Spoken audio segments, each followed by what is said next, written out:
అత్యాధునిక టెక్నాలజీతో నడుము మరియు వెన్నునొప్పికి treatment. Tejas spine care, Somajiguda, Sainikpuri, Gachibowli.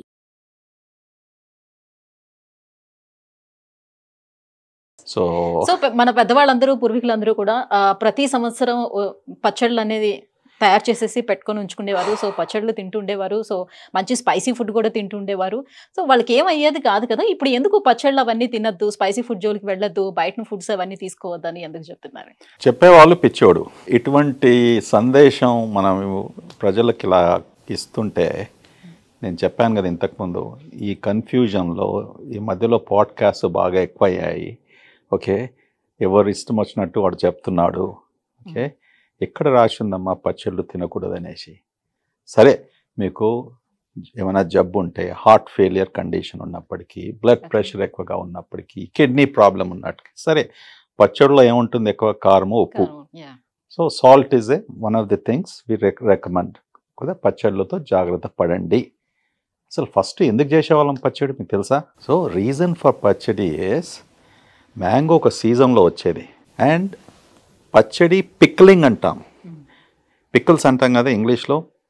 So pickling అన్నప్పటికీ, what are you pickling? You are pickling a fruit, pickling a vegetable, meat also you can pickle. మా ఇంట్లో మా అమ్మగారు బ్రహ్మాండమైన మాంసంతో, ఓకే, పిక్కిల్స్, ష్రింప్తో పిక్కిల్స్. ఈ పిక్లింగ్ అన్నప్పటికీ you have to have preservatives.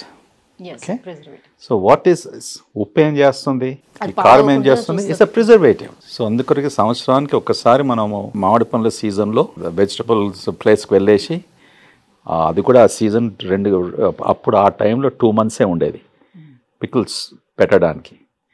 So అప్పుడు పికిల్స్ పెట్టుకుంటాము. అది 1 year, 2 years, 3 years ప్రిజర్వేటివ్ వల్ల ఉంటుంది. అందుకు సాల్ట్ ఎక్కువగా ఉంటుంది. సో మనం ఎంత తింటాం? తినేవారు it's a small piece of this thing for a taste. So I don't know why they should restrict it. And అది పక్కకు పెట్టండి. ఇప్పుడు ఊర్లలో మన ఫార్మర్స్కు, ఓకే, వాళ్ళు భోంచేసేది ఏది?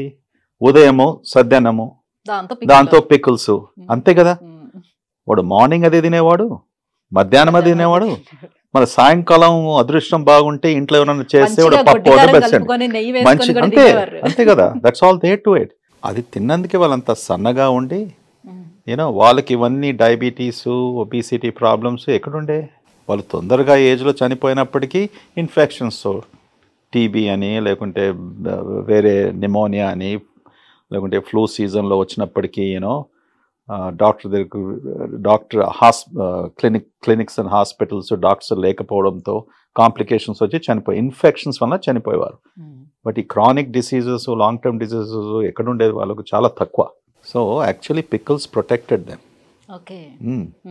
Anything small in moderation you should eat. ఇప్పుడు మీరు డయాబెటీస్ ఉన్న వాళ్ళు కేక్ తినమంటావా రోజు వచ్చేసి? అనో కదా. ఓకే.